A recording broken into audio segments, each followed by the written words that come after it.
Morning everyone, this is Lincoln. Today 21st of June 2021, Monday, now 2 o'clock.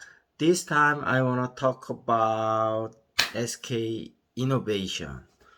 자, 다시 월요일 아침이 밝았습니다. 지금은 새벽 2시고요. 어제 피곤해갖고 좀 초저녁에 일찍 잤다가 12시쯤 일어났습니다. 그래서 지금 계속 자료를 좀 살펴보면서 연구를 하고 있는 중인데요.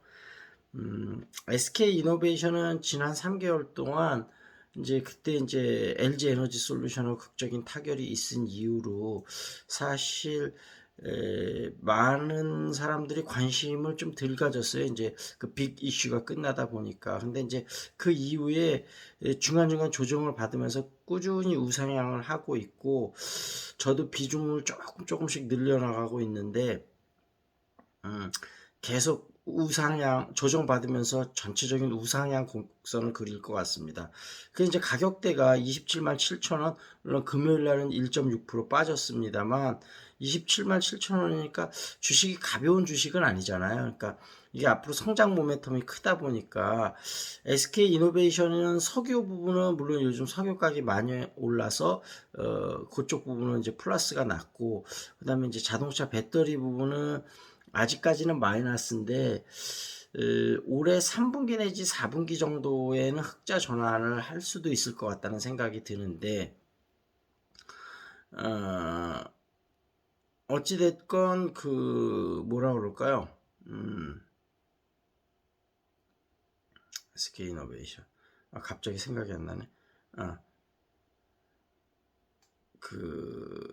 그러니까 미래의 성장 동력이 굉장히 가파를 거로 예상이 되는데, 그것이 주가에 어느 정도는 반영이 돼 있습니다. 그런데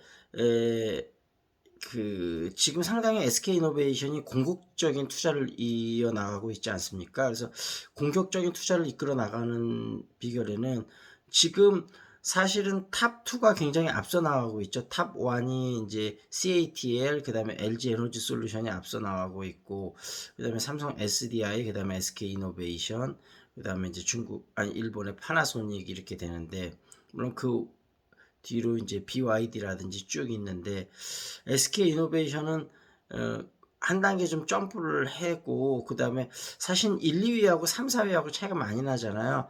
좀 이 1, 2위하고 가깝게 가서 탑3를 좀 구성을 해보겠다, 이런 목표를 갖고 굉장히 공격적인 투자를 하고 있기 때문에, 그래서 사실 예전에 LG 에너지 솔루션하고도 그런 일이 일어났었던 거겠죠.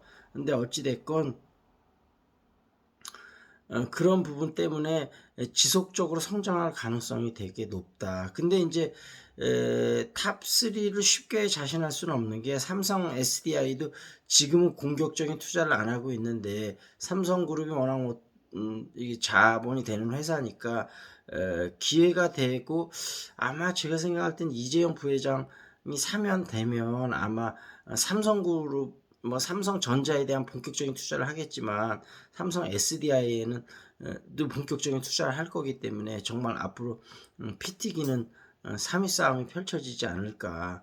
그래서 마치 네이버하고 카카오와 우리나라 시총 3위를 다루듯이요.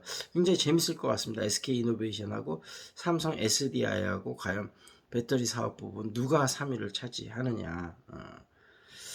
그리고 오늘 월요일 저녁 7시부터 7시 반 사이에 유튜브에서 박시영 TV 저보면 나오실 텐데, 제가 즐겨보는 프로그램 중에 하나인데, 거기에 우리가 잉글리시 샤우팅 광고를 합니다. 그래서 들어오셔서 응원도 좀 많이 해주시고 좀 댓글도 좀 달아두시고 하면 감사를 드리도록 하겠습니다. SK 이노베이션이 정고점이 32만 7,500원인데, 제가 볼 때는 한 8월 달 정도면은 전고점을 깨지 않을까. 그래서 전고점을 깨고 계속 올라가. 물론 전고점에서 저항이 한번 있겠지만, 전고점 뚫고 한번 조정 받았다가 결국은 쭉 더 가지 않을까 싶습니다. 첫 번째로 ESG를 계속 SK이노베이션이 강화를 하고 있다는데, SK그룹 전체 내에서 ESG를 굉장히 강화를 하죠. 그래서 폐플라스틱을 재활용하고 있다. 그 다음에 이제 SK그룹이 이제 6월달 좀 확대 회의를 한다고 하는데요. 핵심 임원 20명은 오프라인에서 모이고, 나머지 이제 주요한 계열사 사장들은 이제 온라인으로 참여를 하는 그런 형태인데, 지금 SK그룹에서 가장 주목받는 인물이 이제 최태원 회장을 정점으로 해서 그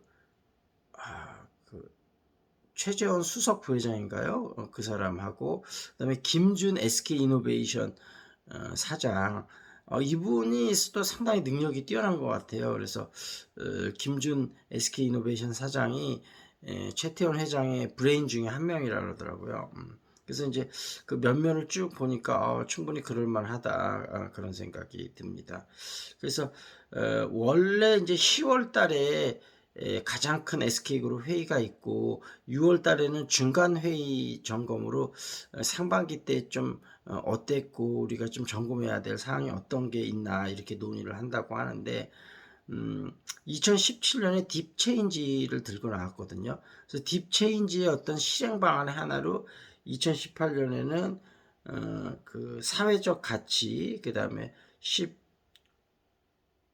2019년에는 행복, 20년에는 기업 가치에서 딥 체인지 그런 거를 할 수 있는 거를 하는데, 이제 올해는 이제 2021년을 돌아다 보면서 이제 어떤 생각을 아니 2021년이면 올해죠. 그러니까 올해는 어떤 화두를 들고 나올지, ESG 경영일지 뭐 하여튼 좀 살펴보겠습니다. 그래서 어떤 단순한 게 아니고 각 회사별로 파이낸셜 스토리를 써야 된다, 그런 걸 주문하고 있다고 합니다. 그 다음에 이제 SK그룹이 좀 앞으로 변화하게 될 주요한 일 중에 하나가, SK텔레콤이 이제 존속법인하고 신설법인으로 나눠지지 않습니까? 그래서 이제 SK텔레콤의 어떤 지주회사하고 신사업, 그러니까 기존의 통신회사하고 신성장 산업을 이렇게 분리한다는 얘기인데, 그러면서 이제 SK하이닉스가 여기 SK텔레콤 쪽에 들어가고, 그래서 인적 분할을 하기 때문에 SK그룹이 큰 변화를 겪을 것으로 생각이 됩니다. 그래서 SK이노베이션뿐만 아니고 주 SK도 굉장히 앞으로 좀 투자할 가치가 있지 않을까, 그런 생각이 듭니다. 그래서 SK는 첨단 소재, 바이오, 그린, 디지털 이렇게 4개의 주요한 사업 동력을 나눈다고 하는데요. 앞으로 지금 시총의 7배인 140조 원, 이게 몇 년 후 목표라고는 안 나오는데 뭐 한 5년 후 목표쯤 되겠죠.를 갖고 뛴다고 합니다. 그래서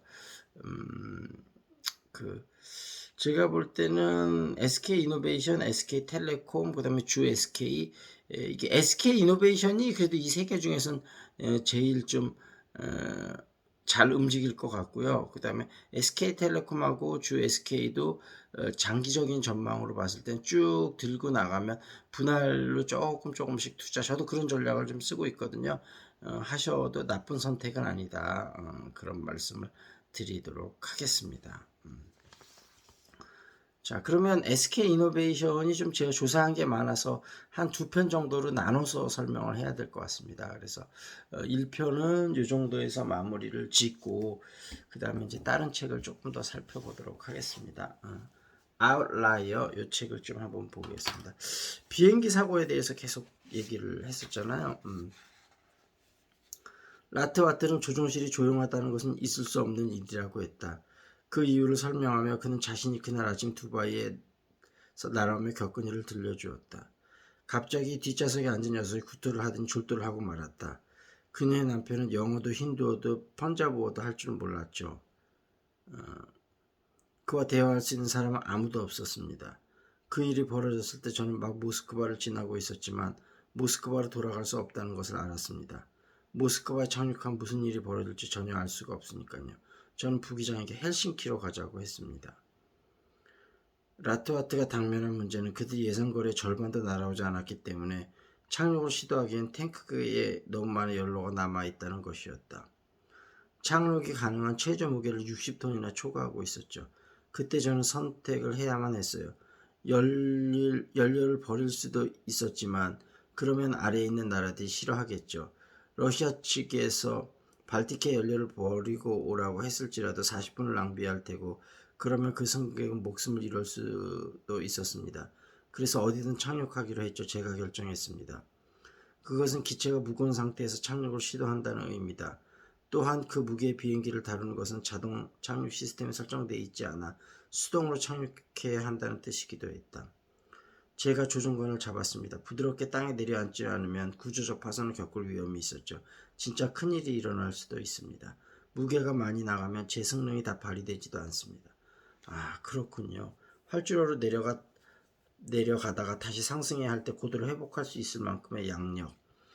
유체의 속을 운동하는 물체의 운동 방향과 수직으로 작용하느니 비행기의 날개에 생기는 양력으로 공중을 난다. 이 충분하지 않을 수도 있어요. 갑자기 할 일이 많아졌습니다.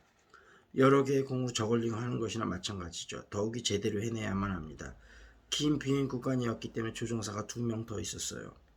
저는 그들을 깨웠고 그들 또한 같은 배를 타게 되었죠. 4명이 협동한 겁니다. 저는 헬싱키에 가본 적이 없었기 때문에 공항이 어떻게 생겼는지 활주로의 길이가 충분한지 등에 대해 아는 것이 없었습니다. 우선 진입로를 찾아야 했고 착륙 가능성을 파악해야 했으며 기기 작동의 변수도 확인하면서 동료들에게 무슨 일이 벌어졌는지 설명해야 했습니다. 그러자니 다른 세 집단과 동시에 이야기하게 됐죠. 아랍에미레이트 항공사, 의사와 전화로 상담할 수 있게 해주는 애리조나의 매드링크, 그리고 뒤쪽에서 환자를 돌보고 있는 2명의 의사와 함께 말이죠. 40분간 논스톱이었습니다. 그는 잠시 숨을 고르더니 이야기를 이어나갔습니다.